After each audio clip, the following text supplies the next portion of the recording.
Today's episode is a short and weird one. It's part of natural history, part of courtroom drama, part love letter to the Australian desert. We're talking about a lizard that looks like it escaped from a medieval suit of armor, the Thorny Devil. It's small, spiky, and oddly charismatic. In the core of the Australian outback, it's basically innocent until proven delicious. Let's start with the charges. The Thorny Devil, Moloch's Horridus, is accused of being brilliantly efficient at surviving one of the harshest places on Earth. Count 1, massive ant consumption. Count 2, ridiculous looking armor. Count 3, engineering level water collection.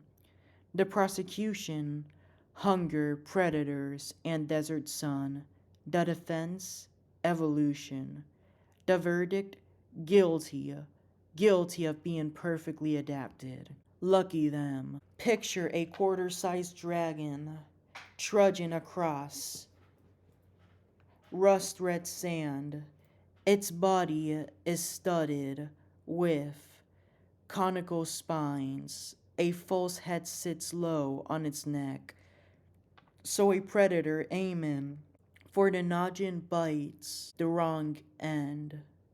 It walks slowly, not because it's lazy, but because patience is how you catch ants when everything else is dangerous. How it legally catches its dinner. The Thorny Devil's entire life is set up around one obsessive food source, ants. Think thousands of them a day, tiny, protein-rich, and in droves across the desert. The lizard does not chase ants like a speedy predator. Instead, it ambushes. It shuffles through ant trails, using a cryptic coloration to blend into the sand. When a shower of ants phases, quick jaw snaps, and the lizard gulps him down.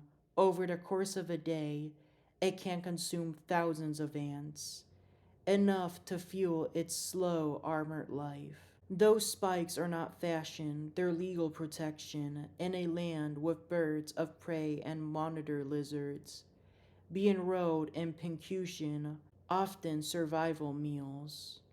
If a hawk tries to grab it, those spikes make it hard to swallow. The false head tricks attackers into biting the back of the neck instead of the real head. When threatened, it can also puff and arch, making itself look bigger and harder to handle. Now, the showstopper. The Thorny Devil does not drink from puddles because puddles are rare in that part of Australia.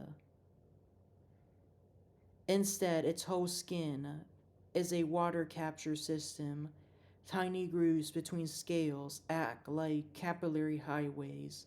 When dew or rain lands on its body, or even when the lizard slowly presses its chin into the damp sand, water travels along those microchannels right to the mouth. It's passive, efficient, and completely brilliant. A living sponge built into armor. It's how the lizard survives weeks without visible water, sipping the desert one at a time. These lizards are seasonal. They change color with the heat. Paler in summer, darker when it's cool. To manage heat absorption, they're slow movers, territorial in small ways, and almost comically specialized. Ants are their whole menu. They're harmless to people, curious kids. The barefoot kids you picture running across the red dirt in Aussie towns. Sometimes spot one and leave with a new favorite creature. It's a unique episode because this isn't about murder or mystery. It's a case study in how life finds a way. The Thorny Devil lizard is not a villain. It's evolution on display. A tiny lizard that perfect at survival in a place most animals avoid. If you find one on a dusty walk in the outback, don't be afraid, step quietly, watch the slow shuffle, and remember, beneath that armor is a creature that drinks with its skin, eats by the thousands, and survives because it obeyed desert's strange laws. In Australia, the land of the barefoot kids, white skies, and creatures that look like they belong in myths, the Thorny Devil is both oddity and genius. That's worth a whole episode on its own. This has been Strawberry Ink. Thank you for listening. Take care and have a good rest of your day.